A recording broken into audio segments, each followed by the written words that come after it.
For this Vlogtober vlog, we shall be talking about scary TV shows. Well, don't worry, not scary, but TV shows, that are just right for Halloween, mixture horror, mixture comedy, that sort of thing. So guys, if you are someone who's looking to check out something spooky on TV this Halloween, then I have some recommendations for you sorry, little mind fluff there. Anyway, if you were looking to check out something, for example, that is A, that will scare you out of your wits, or B, something that has a scary-ish theme to it but will give you a good old-fashioned laugh, then I have just a set of recommendations for you. Anyway, I could give you a big, long, marvellous introduction. But don't worry, I won't do that. It'd be too boring. So anyway, let's jump into it. So, my first recommendation, sorry, just making sure I've got my notes here. My first recommendation is the 1960s television black and white show, The Munsters. So, to give you a bit of back, now I talked about this on my top 10 favourite TV shows. It is, the characters and all, it is taken from, the whole premise of the show is based on the 1930s, 40s, think 50s Universal monsters, like Dracula, Frankenstein, the Wolfman, the creature from the Black Lagoon. So it's like a family of monsters living in modern day, well, 1960s modern day at that time, modern day suburbia. So you've got Herman, the Frankenstein, who's the dad, Lily, the vampire wife, the vampire grandfather, Eddie, the werewolf son, and then you've got Marilyn, who is the completely normal one, has no fangs or neck balls, is just this lovely, attractive young lady, and the whole family look at her like she's the odd one out. She just doesn't fit in. Like, how are they going to marry her off? Which is one of the sort of things of the comedy. They're always trying to find a way to get her a husband, and it never really works. So one of the reasons, So it's like, one of the good things about this show, it's typical sitcom style situations, but with a monster style twist. And that's what makes it so funny. So for example, they go on a camping trip and Grandpa in the wild wants to connect with his inner wolf, so he turns into a wolf and he gets captured by the park rangers and he doesn't know how to change back. So Herman has to break him out and they have to smuggle him to safety and help him change back. Or trying to find Marilyn a husband, Grandpa tries to turn a frog into a prince. He did try that several times out of the show, but it never worked. But anyway, guys, I think if you like something classic, this is an ideal show for you to watch. And next we have I'm sorry, I can't do the clicks. Hang on. Sorry. See, I can't click. But anyway, the next one is the Addams Family. Now, as we all know, the Addams Family are based off the Charles Addams New Yorker cartoons, and they are the creepy but cuckoo family who live on, according to the 1960s black and white TV show, Cemetery Ridge, which is quite an appropriate name when you think about it. And it's a variety, as we all know, it's a variety of crazy but lovable kooky characters. You've got Morticia, Gomez, Wednesday, Pugsley, Grandma, Lurch, Uncle Fester. And it's sort of like the Munsters, it's like typical sitcom. Like, they try to go for typical sitcom situations, but it always backfires with a decidedly Addams Family spooky twists. Like, I'm trying to think of an example. For example, when they're out stargazing one night, they do midnight picnics and they mistake these space agents, they mistake who think they're out of their Martians from outer space, and vice versa. So they all think, and it's just so funny because they think the Addams Family are very strange, they must be out of this world. And the Addams Family think the normal people are so out of this world, they must be out of this world, are so weird, they must be out of this world. But it's a really funny TV show, and it's just some great performances in there. And they've got the house to match with a pet lion, which is called Kitty, which is, I don't know, an appropriate kind of name.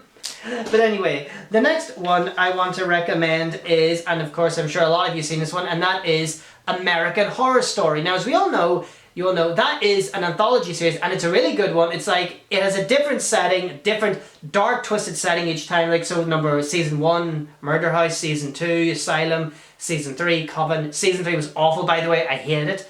Season 4 is Freak Show, season 5, Hotel. But the premise of each series is this dark, twisted location full of dark happenings, and you've got these twisted, complex characters and different storylines and all.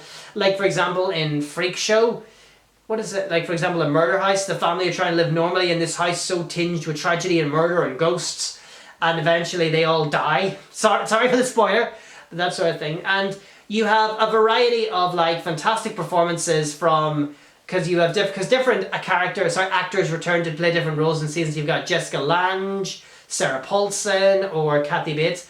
And they play a variety of twisted, messed up characters in this show, but it's fantastic. So if you're looking to watch a TV show that will make you feel happy and positive, I would not recommend this one because it's not that kind of show. Okay, number 4 is Scream, the TV series. So it's based off the film franchise, but it has a whole new premise, a whole new location, a whole new cast, whole new serial killer, and it's it's a typical thing. There's a town being terrorized by a serial killer, but Emma, the final girl, Emma Duvall, must try and solve is constantly playing this sick games with this guy and who's always terrorizing her, and she has to try and find a way to live while everyone else is getting killed off. Now the one thing about a horror show is sometimes in horror you can't connect with the characters because they're going to die. Some of the characters in this series you actually start to like and then they're dead. You're like, oh no! But one of the things I also love about this TV show is how it pays homage to the original film franchise. Like, you've got the horror film nerd Noah, who's like Randy, or the first season finale is set at a party in a desolate location, just like in the end of the first movie. So guys, if you are living in a town terrorized by a serial killer, don't go to parties in desolate locations. And also because this show is set in 2015, 2016 modern day, the killer is also able to use social media to terrorize people. So that makes it even better. He's using something like social media against them, so that makes it even better. Yep. So number 5 is now, if you haven't watched this, I strongly recommend you watch it. It is so good and really funny. It is Scream Queens. So it's a cliche, it's sort of like the whole it's like Scream. It practically takes the mickey out of horror. It mocks all those typical horror cliches like, oh no, I'm all alone in the middle of nowhere and there's a mad killer coming to get me. Or, oh no, she's the final girl, is she gonna die? Like that sort of typical thing. It's so funny. And so it's set on a university campus which is being terrorized by a mass killer called the Red Devil. And it's sort of, like I said, it takes the mickey out of the whole horror thing. You have typical, he goes around killing everyone. And the whole point is like, who is the Red Devil? Who is it? Is it Chanel Oberlin, Dean Munch? Is it Zayday Williams? Is it the police officer? Sorry, there's a really funny police officer, Denise Hempfield, that's what you call her. Is that the actor? But she is so funny. But the funny thing is, Denise is always accusing Zayday Williams, like, oh, the killer is you, Zayday Williams. And Zayday is like, no, but if you don't stop harassing me, I'm going to kick your ass. It is so funny. And Chanel Oberlin, oh my god.